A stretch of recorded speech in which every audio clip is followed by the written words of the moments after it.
Welcome back to the Channel Sales Insights podcast. My name is Terry Richardson. I'll continue to host each session on behalf of sales community. I've been really looking forward to this session for two reasons. First, the feedback from our last session was extremely positive. I heard from a lot of former colleagues, channel chiefs, channel account managers, friends, and frankly, new acquaintances that passed on feedback. So it looks like it hit the mark. I would just encourage all to keep those coming. But number two, I'm really excited about our guest this month. I'm pleased to be joined by Bill Swales. He's a friend and former colleague, and he's got a lot to share with the broad channel ecosystem. He's going to talk about proven approaches to channel scale, and he's certainly more than qualified to do so given his past successes in executive roles and more recently serving as an advisor and consultant to those trying to scale their business. So welcome, Bill, and thanks for being with us today. Terry, it's always great to see you and be with you. I feel like I'm looking in a mirror with the the haircut today, but blue shirts, the blue shirt. I think we both have jeans on. It's always great to spend time with you, my friend. Yeah. Well, hey, before we begin, I wanted to share one quick story that I don't think I've ever told you. Okay. In all the years we've known each other. I'm sure you recall, you hired me into HP back in January of 2010. And it was in a role that I didn't really want. And it was for less pay and at a lower level than I felt I deserved. But you loved me. Was that it? No, that's the truth. I joined because I really felt like I could make an impact at the company. And more importantly, I truly wanted to work with you and Randy. So the rest is history. I've never looked back. I'm glad I did it, but I was a little bit reluctant at the beginning. So I just wanted to that is so nice of you to say. I feel totally flattered over that. I was looking up to you as like someone that I could learn from, and I could tell culturally we needed someone like you on this team. And I remember you growing that business. It was a rocket ship. So it's a privilege, Terry. Right? I look back fondly on those early days together. But let's get started. Why don't you share with the audience a little bit about your background and your core values, which I know are truly important to you. Yeah. Okay. So where do I start? So similar to you, and quite candidly, I think similar to Frank, my journey has basically been always in sales, being a CRO, a channel chief, and currently I'm doing some advisory work. So, that's the current journey. I've had absolutely the privilege of working for some of the most amazing companies in the tech industry. Got super lucky early on with the EMC. It was a little $60 million company that turned into tens of billions with the Dell acquisition. So that was cool. CNT, McData, Brocade, like storage area networking, all those companies coming together into one. That was fun. Where we connected at HPE, over at Oracle, VMware, and Lenovo. So that's the journey. You guys can look into the details of impact and roles and responsibilities if you take a look at my LinkedIn profile. But really, I think what's important is from a leadership perspective, my core values. And I don't know if Tucker's don't sell yourself short, Bill. You were a very polished executive, and running business units and the way you looked at the business from all perspectives and thinking about scale, all the route to markets that you wanted to make sure that there was an explicit plan for. That I think was relatively unique, and you deserve a lot of credit for the way that you approach the business. Oh, that's nice of you to say. Thank you for that. Hey, Tucker, do you have that slide? Can you pull that up? I always like to, as a way to introduce myself instead of talking about the LinkedIn profile, I like to talk about the books on my credenza, because I have these books on my credenza in my home office, and I'm very intentional with them because I want them to be a reminder of the things that are important to me and maybe hopefully important to many of you. So if you look at the left, you see the 16 points of greatness, great teams, great teammate, and the new science of momentum. Those are all written by a very, very good personal friend of mine, Don Yeager. He's on my board of advisors, my personal board of advisors. But I really like to study the makeup of great teams. What makes a great teammate an amazing teammate? What are the attributes that make up the complexity and the ability to scale a great team? And we've all seen this in sports. When you have a great team and you see the unique personalities, you start to see the momentum building. And then all of a sudden, you're a Super Bowl champion, you're winning the NBA. And that's kind of the new science of momentum. It's all about how do you take a great team and create some momentum with it. I think it's really, really important to also always focus primarily on the customer. So if you look at the Phoenix Project, that's a book I read many, many years ago. I read through that book and I'm like, oh my God, the day in the life of my customers, they are stressed. I can't think of a harder job. So it made me reflect when I'm in front of a customer to be productive and try to figure out how I can help solve their problems. You mentioned the strategy and sales piece and some of these roles that I have. I think it's really important to think and take some of these experiences I've had and figure out how to align strategy and sales together. If you go over to the book in yellow, Unreasonable Hospitality, this is an interesting book. It's written by Will Guidara. He was the owner of 11 Madison Park, the #1 restaurant in the world, Michelin 3 stars. It was unbelievable. But it wasn't just the food experience, it was the experience in general of how they made a memorable experience for everyone that walked into the door there. And so I think about that like my job is to always be a concierge at a Four Seasons hotel to our customers and people that I'm working with. So I think that's interesting. The True North stuff is kind of interesting. That's just like know where you are, know where you want to go, make sure you are always working on that. The first 90 days, anyone who's worked for me as a direct report, they know that book. Yep. This is for the next 90 days. If you want to understand what I'm doing, open up the index and look at the agenda. Like everyone knows that. So that's good. I do like this new one I just added, the 5 Types of Wealth. It's pretty interesting. It's a hot book right now. But there's wealth other than just financial. Right. Time wealth, social wealth. I mean, ... That's a good one. And then I'll close out on the last one, the second to right, The Juggling Act. That was written by one of my favorite CEOs ever, Pat Gelsinger, CEO of VMware. I think you guys know was at one point CEO of Intel. But how do you balance faith, family, and work, man? These are hard jobs. Our tech is hard. How do you find the right balance to make sure you're present with your spouse, your kids, and those who are important to you? So those are my reminders that are always here. Those are my core values. And quite candidly, all of that like creates my inspiration. That's who I am at my core, and that's who I am going forward. Yeah, I mean, I think thanks for sharing that. Some of those I read at your recommendation, not only the first 90 days, but Die with Zero. You told when I Oh was yeah. retiring, you told me you really need to read that book, and I did. And so far, your recommendations have been spot on, and great opportunity to learn. So thanks for sharing that. But back to your kind of operating experience as well as your other learnings. Why don't you just tell the audience a little bit about your advisory work now? You're working with a really interesting company called Shift Up AI that you told me a bit about off air. But talk to me about that, because I think as this industry continues to change and evolve, that's pretty exciting.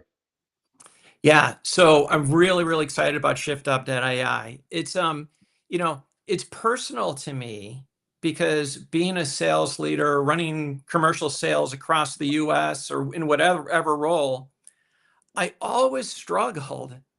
Why don't we have more deals? Why isn't there more pipeline? Why aren't we having more meaningful conversations? And you get to the last couple hours of the quarter and you're like, we weren't in enough fights. It's really, really frustrating. The other thing that I always struggled with as being a CRO was, you have the constant battle of where you're spending the OpEx. Are you investing in more talent What type of talent? To cover more accounts, to, invest in marketing for more technical resources. And I've always found myself to get like just a little frustrated with the marketing teams where you give them a bag of money to go create new pipeline. You get back MQLs, marketing qualified leads. And I'm just going to say it. I'm reading your body language. They're always garbage. So to all my marketing friends, I'm sorry, but like they don't turn into real deals. And so what ShiftUp.ai does, it's a AI sales engine that's fully embedded into Salesforce.com, and it provides detailed intelligence about a prospective account. It shows you who to call on, conversation starters that you may want to have with this person. It shares insights from looking at their LinkedIn posts or other, financial statements about what are the business challenges.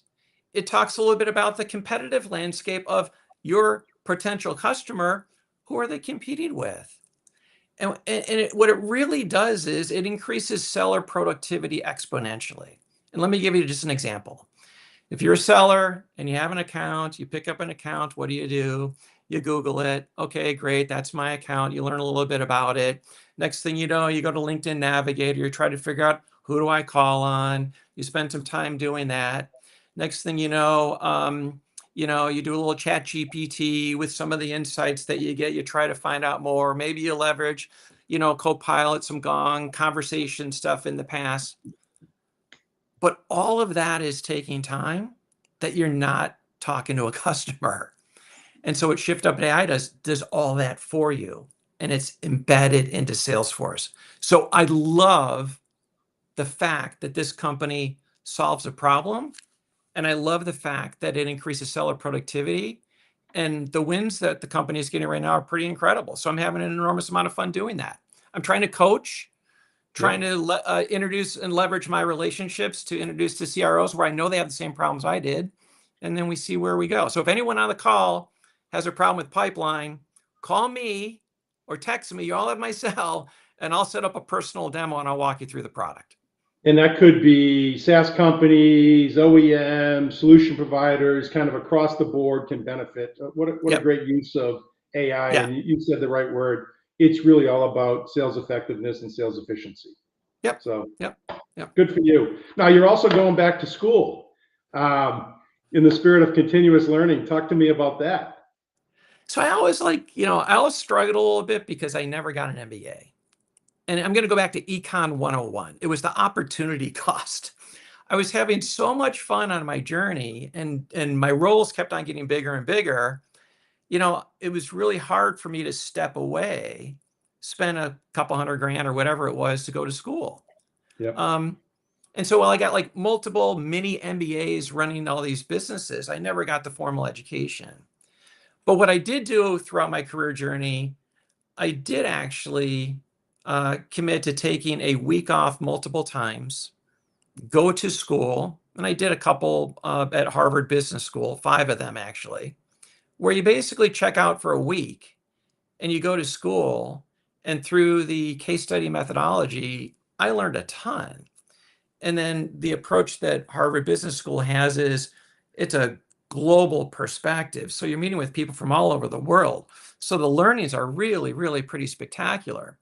So now that I have a little more time on my hand and that I've completed 5 other classes, there is a program that basically is an executive MBA, and it's a 6-month program. It's going to start July 15th. It's the first month is virtual. It's not online. Like, these are classes you show up for. And then the second month you're on campus for a couple of weeks, and then you go virtual again and then back to campus and back and forth. And then, after 6 months, we'll review, I think it's 135 unique case studies, which is an amazing way to learn. And, I have alumni status, and we'll see if that helps me with my next chapter. Well, So I'm sure excited. it'll not only help you, but you'll be able to help so many in the class because of your real world practical experience. Yeah, there is a lot of give and take. It's pretty incredible. Yeah. I get matched up with 7 other people that I will be living with, when we're on campus and we'll be meeting, prepping for classes every single day. So it's a cool experience. But I guess my point here is always be a continuous learner. You have to continue to learn. As soon as you give that up, you got a problem. Doesn't matter your role, doesn't matter your level, doesn't matter the Yep. assignment, make time for it. Yep. No, Absolutely. that's really good advice. All right, so the topic of the day was proven approaches to channel scale. When you hear that, what comes to mind for you? What you and I have been doing, and Frank, and everyone that we've worked with. So there's a couple things that are really top of mind. So I've always felt it's paramount to have the perspective of the CEO of the company that you're working with. What is the CEO trying to accomplish? And I'll give you two references. I worked for Tom Hudson at one point. He was the CEO of Computer Network Technology. Yep. And in Tom's signature block on his email, it said, set your goals, write them down, share them with others who can help you achieve them, and review them constantly. What Tom is basically saying is, have a plan that you take the time and make the effort to write down, review it with others to make sure you can get people aligned with the execution of it, and go get it done. And then if you need to modify along the journey, modify it. So Tom wanted a plan. And then the other one would be Mark Hurd, who you and I both worked for. I had the privilege of working for Mark at HPE and Oracle. Right. And it's embedded in my head here. Get the strategy right, get the operating model right, get the talent right. Mark would spend an enormous amount of time really trying to figure out, what do we want to do? Why are we going to go do it? Then on the operating model perspective, he would try to figure out, how are we going to measure progress? So I know whether to double down and invest more or pull back. And then how do you get all this done? Like, do you have the right talent? So number one, I think, is just like that CEO perspective. The second thing to scale that's paramount is, I think everyone in the world at some points in your personal career journey needs to carry a bag. Be a seller, be in front of the customer, build some trust, get to know what their problems are, help them solve the problems. Take someone along with you on that sales call to critique you, but then afterwards to practice, role play. I think it's really, really important that everyone in the channel, in the partner ecosystem, has been in direct sales. Those that have been most successful in a partner role are those who have been very, very steeped in meeting with end user customers. So that'd be the second thing. Yeah. Yeah. I would say third thing to scale a business is in the partner route is really around enablement and incentives. This is really, really hard work to do. A lot of companies say, yeah, we partner, we go sell through a CDW and others. But the fact of the matter is if you don't enable the right people, primarily the technical teams within a partner, on your solution, your offering, the business outcome that it can deliver, you just have a fulfillment channel versus someone who's going to truly help you scale the business. So I think the enablement piece it has to be mastered and done really, really well. And then I also think the incentives are key. So often, you and I have had to manage the partner incentives where maybe a little bit too much was spent on the back end rebates that are going to the bottom line of a partner or to help cover their OpEx versus the front end seller incentives. And so I don't know if James Mundell is on the call here, but something I learned from him a long, long time ago, like you got to incent those who are in front of the customer. And so having the right incentives and to the sellers, the partner sellers, I think is really, really key. Yeah. I would say that the fourth one is, just having that winner's mindset. Terry, you're a positive person. I'm a positive person. I'm sure everyone on this call is really, really positive.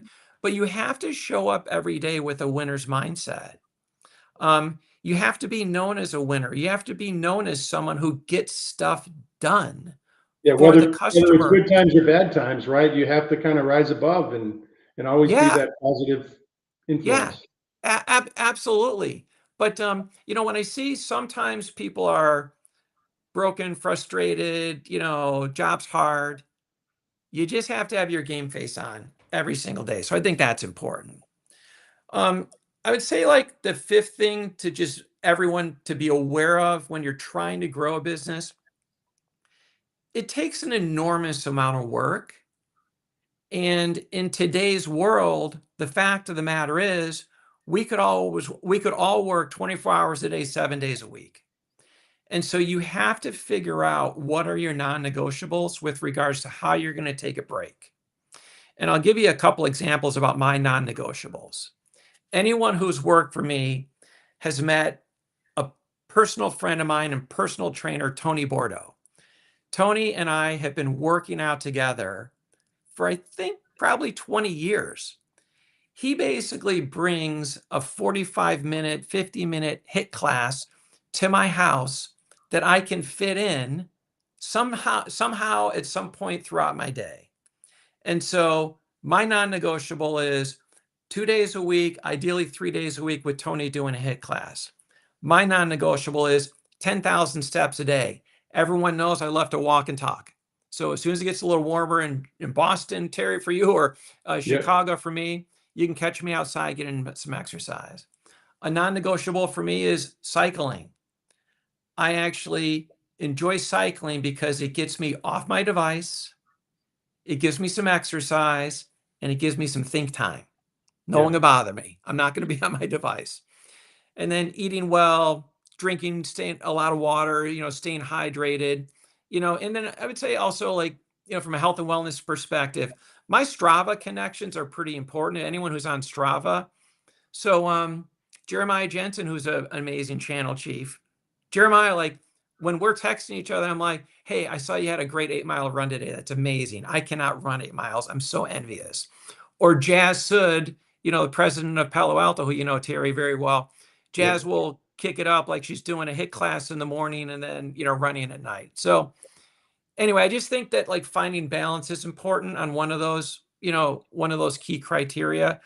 I would literally bring in Tony with my team when we'd have offsite meetings. Tony would join us and we would do some sort of workout together. So it's good team building.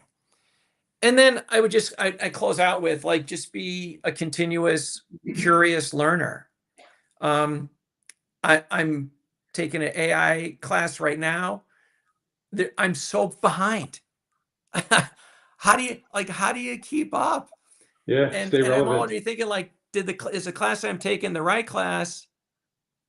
But then again, it's a class, so like I'm working, but you just have to be a very continuous learner. So I know that was a little rambly, but I would say know what the CEO wants, be customer obsessed, master your enablement and incentive strategy, always have the right winner's mindset, find balance as you're doing all this, and then be a continuous, curious learner.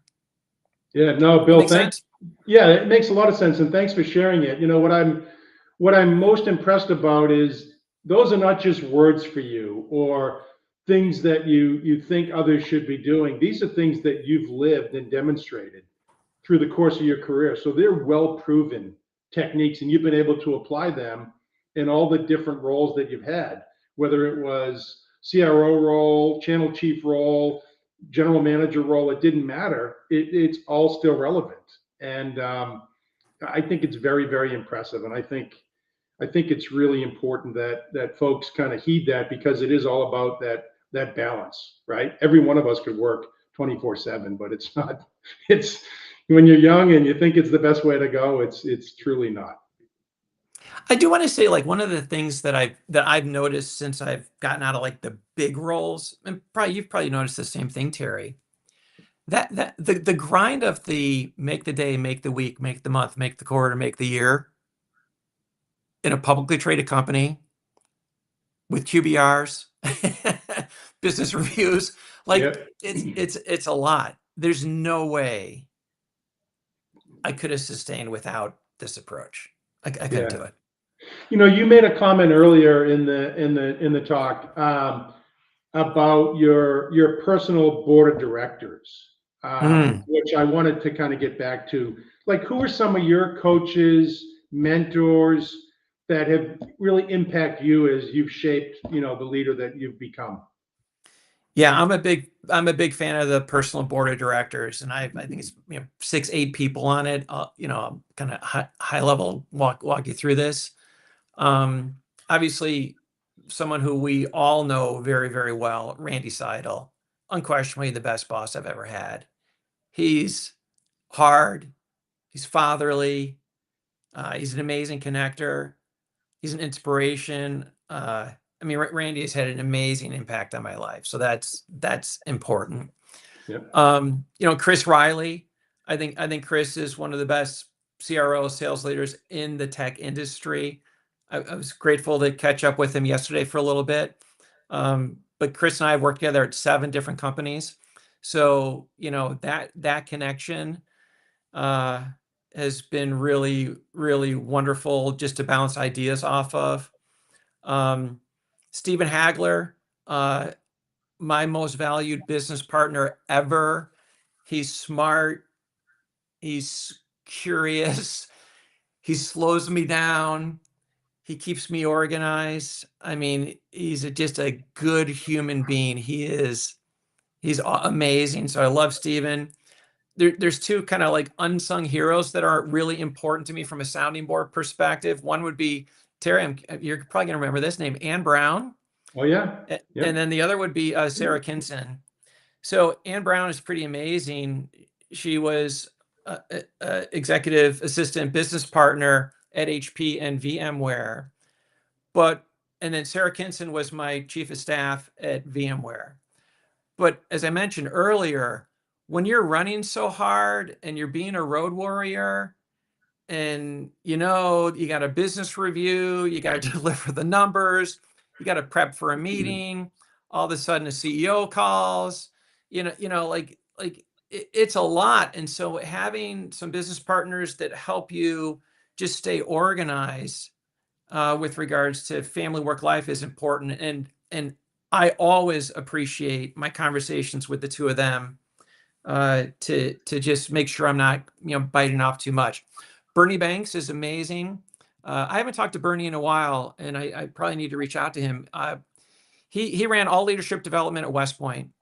Retired as a 1-star brigadier general. When he retired, he actually ironically moved to my hometown, Evanston, Illinois. He ran leadership development at Northwestern Kellogg Graduate School of Business. He's now running the leadership program at Rice. Man, he is super amazing. And so I'm just going to reference this. We'll come back to it later sometime, but he taught me the word VUCA. And if you guys Google what VUCA is, I'm like, Bernie, this thing is crazy what I'm dealing with. I cannot believe how hard my job is right now and all the crazy stuff that's happening. And he says, VUCA. VUCA. So VUCA. I'll give you guys a homework assignment. And then Don Yeager, the books, Yep. 12 New York Times bestsellers. I learned so much from him. And then obviously just one last person is Dean Campbell. When I was a young manager at EMC, this really button-up guy came into my office, this beautiful suit, nice Hermes tie, black wingtips back in the day, super, super polished. And he was interviewing to be my SE manager. And I'm like, man, I could learn so much from that guy. And we have stayed in touch for 35 years. So that's my core group. And I know that if I called any one of them, they'd pick up the phone and they'd call me back. Yeah. If I'm in crisis. And by the way, and I would say many of them. The concept of a personal board of directors is really thought provoking, because there's a lot of people, you can't do it alone, in life or in business. And so. And many of them, Terry, like similar to you, like, oh, you want me to run through that wall for you? No problem, because you've been there for me. Whatever you need. And that's a really special feeling. Yeah. Hey, we didn't talk about this, but you were talking about early in your EMC career hiring somebody. I remember the story that you told me that I'd love you to share when you were interviewing at EMC. And your competitive instincts kicked in where you made sure that there were very few people going to be interviewing for that role. So just tell that story if you So don't this would be mind. like 1987. EMC was an ink hot growth company, $60 million. The thing was a rocket ship, competing against Prime, DEC, Wang, HP, blah, blah, blah. And yeah, I was at DePaul University. I was looking for an internship. I had an opportunity, to either go into tech or go into pharmaceutical sales. But there was like on a bulletin board with the little cuts, you Yeah. know, EMC, Incot Growth Company, looking for interns.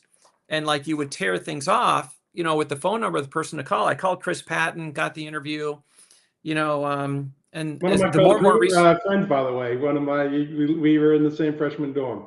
Oh, that's so funny, right? Yeah. But anyway, I mean, long story short, as I was doing my research, I'm like, I want this job. And so I called, when I called Chris, I said, like, where are you guys? I'm kind of curious. Like, I see you're interviewing people at DePaul. Where else are you interviewing? He's like, well, we're interviewing people at Loyola University, Northwestern. I'm like, okay, well, yeah, I look forward to meeting you. See you next week. So what I did, I went back to career planning and placement. I just ripped that thing off the bulletin board. I stopped at Loyola on the way home, which was a train stop for me. Went in there as a student because you get in any building that one. Took that Yeah. one off the wall, and I did the same thing in Northwestern. So anyway, I go through the interview, kind of to your point, and I'm like, hey, we're going to do a deal here. Like I want this job. I think I'm going to make an impact. He's like, yeah, so they offered me the job, and I found out a couple weeks later. I asked him, like, hey, so like, what was the competitive landscape for the internship? Did like anyone else call you guys? Like, no one called. You were the only person we interviewed. I love that. What a great story. And speaking of stories, you've had a long and distinguished career. Who knows if there's going to be future chapters, but as you kind of reflect back on the journey from those early days at EMC, any memorable experiences kind of come to mind that would be worth sharing? Yeah, I'll give you two, and I think I'm triggered because you and I work at. I'm gonna give you two HP stories because we Okay. work together at HP. So first off, I'll never forget the sales kickoff. Randy ran up on stage. He was out of breath. Everyone probably remembers that if you were there. But in the breakout session for the server business, I was GM of the x86 server business. It was a $6 billion P&L. It was a big business, and our competition was primarily Dell. And so thank you to the creativity of my crackerjack, amazing marketing team. They came up with the idea, let's bring in a pallet of old Dell servers and have those sitting on the side of the stage. And then they went out to Home Depot and they bought a super heavy sledgehammer. And I got up on stage and I made it a requirement. No one is going to get up on this stage to inspire the sales team without first picking up that sledgehammer and taking 5 whacks at the competitive servers. Okay. So anyway, I don't know if Eric Coe is on the line listening in, but Eric Coe took 5 super heavy whacks. He got up on stage and he needed like an adult timeout because he was out of breath. He could. So, to my point about health and wellness, that's one thing. But second, like, know your competition as well as your own competition and create those moments. Like, so that was one fun time. And then the second, I will never forget this. At the time, the largest x86 server deal in the industry was taking place. It was about a $500 million deal. Microsoft was getting ready to build out their Bing search engine infrastructure.